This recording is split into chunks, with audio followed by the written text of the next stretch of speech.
Dinliyorum. Abi biraz önce şaka yapıyordum ya elektrik gitti diye. Şu an gerçekten gitti.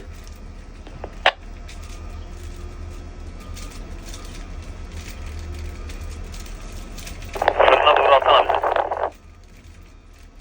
Anlaşılmadı. Fırına doğru. Fırına!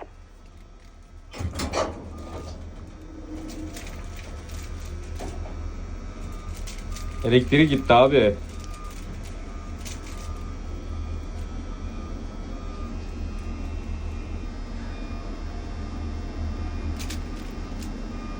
Rüzgar frenini açtı, makine gidiyor.